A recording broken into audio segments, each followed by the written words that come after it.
So as we head into 2025, this is increasingly going to become a part of the discussion when we're looking ahead to the Lions tour. Should Andy Farrell select players that are playing in France?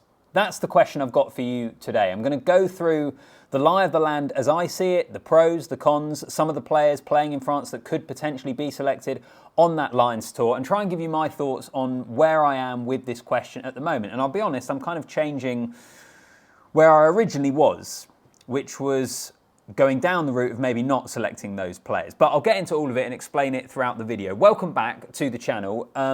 Put a comment down below. What do you make of the answer to that question at the moment? Should Andy Farrell select players currently playing in France? Also, like the video and subscribe to the channel whilst you're here.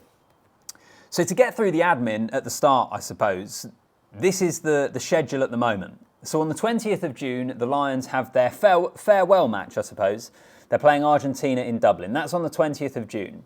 The 28th of June is their first warm-up match down under in Perth against the Western Force. The 28th of June is also the top 14 final. And I'll get on to some of the players in a bit, but if you look at a Jack Willis, a Blair Kinghorn, for example, with Toulouse, there's a good chance they're going to be involved in that game, which is the same day as the Lions' first warm-up match in Australia. So if we're looking at it realistically, and if we were to say you can pick players based in France, realistically, they're not going to be probably appearing until the third warm-up game in Australia, I would have thought. They have got the midweek game after the 28th, but following the final, possibly celebrations if they've won it, to fly out to Australia.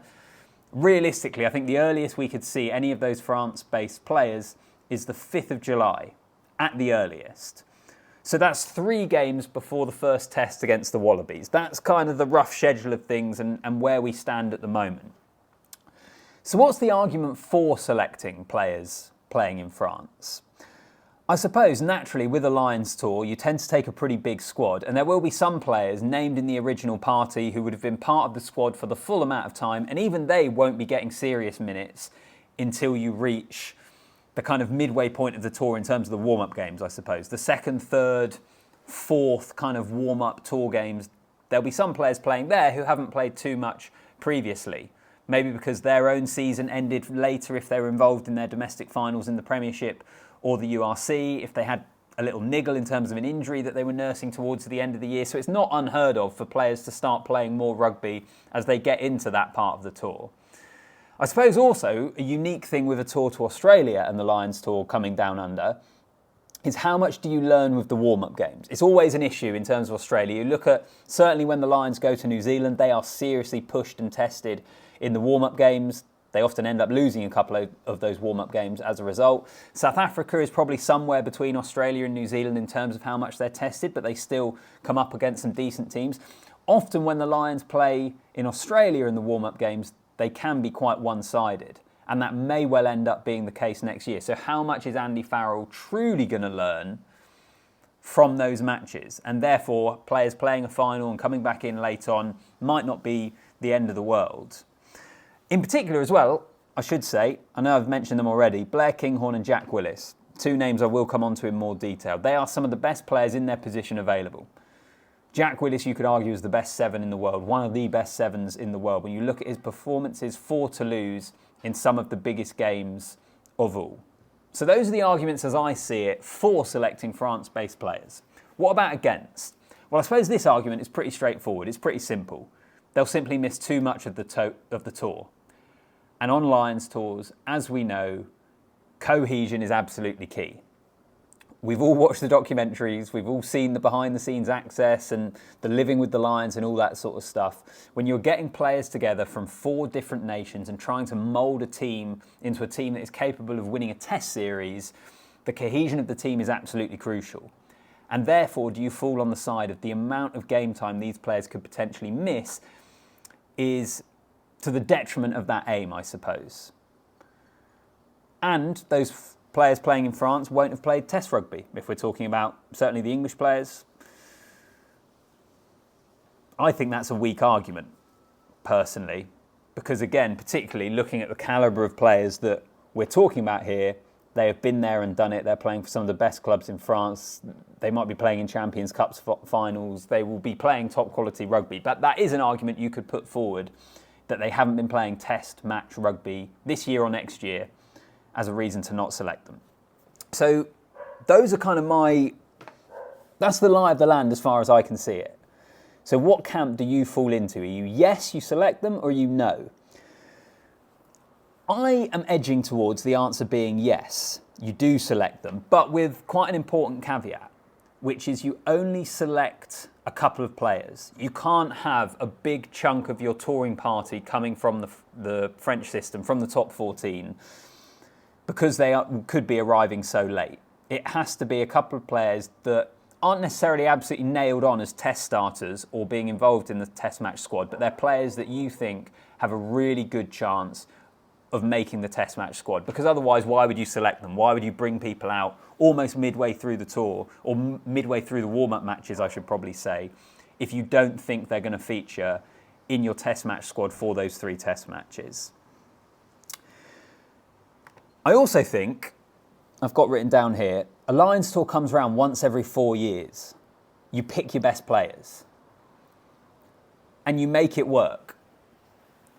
You don't not pick them because of reasons of them not playing test matches, or they miss a couple of warm-up games which probably aren't or possibly aren't going to be all that competitive. A Lions tour is a precious thing. You pick your best squad. So originally, I'll be honest, my answer to this question was I felt like no, because I felt it complicated things. They're going to be missing a fair chunk of it. But I am edging towards a yes. That's where I am at the moment. Let me know, what do you think? Should Andy Farrell select French-based players? And just a reminder, the important caveat for me is it can only be maybe 2 or 3, and they have to be players that you think have a really good chance of being part of your 23 for the test matches. Which then, I guess, brings us on to the question of who. 2 of the names, the most obvious names I've mentioned already multiple times, Jack Willis, Blair Kinghorn. Jack Willis, for Toulouse, when they have a big game, he is starting week in, week out, and they are one of the best domestic club teams in the world at the moment. He starts for them in the biggest games. He starts Champions Cup finals. He starts top 14 finals. He is one of the best 7s in the world at the moment. He's arguably the best 7 in the world, which I don't think people necessarily think of him in that way because he's not playing test rugby. You tend to always go towards players that are playing test rugby.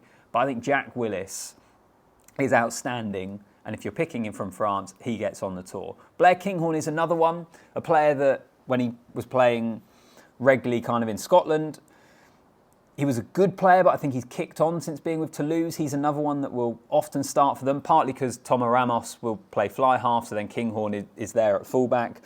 But he's another guy that if you're looking at this team at the moment, I think there's a good chance if you're naming your Lions team to take the field tomorrow, Kinghorn is your starting fullback. So therefore, for my argument, you find a space for him in this team. Who else? Anyone else playing in France that you would have in there? Owen Farrell is going to be one of the big question marks. Now, he's not particularly playing for Racing 92 at the moment because he's been injured. I think his form when he has been playing has been a little up and down as well. So again, if I go back to my previous argument, if you're selecting a team tomorrow, if you're selecting a whole squad tomorrow, Owen Farrell probably doesn't get a part of it.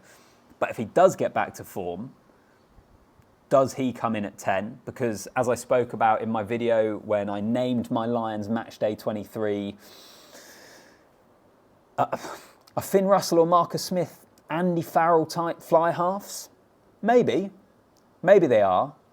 But I think someone like Owen Farrell fits that mould more, like the Johnny Sexton type character almost, that Farrell obviously relied upon for Ireland. So Farrell is a question mark, a no at the moment, but he could play his way into contention. I know Courtney Laws, I think, would probably love to go. I think he said as much, actually. He's playing second division in France at the moment. He's not going to go. It's not going to happen, I wouldn't imagine. But he is the sort of player that you could probably chuck into a test arena, even at his age. He feels he's playing as well as he ever has, and he'd still do a job for you. Are there any others that I'm missing? Because there are loads of English players playing in the top 14, and there's plenty from other countries as well. Jack Willis and Blair Kinghorn are probably the ones for me that if your answer to the question in the title of this video is yes, those are the 2 that go. I think it's a conversation we're going to be having for the months to come, I'll be honest with you. I think it will rumble on. Let me know where you are with this in the comment section. Like the video as well, and hit that subscribe button so you do not miss a thing on the channel. I'll see you in the next one.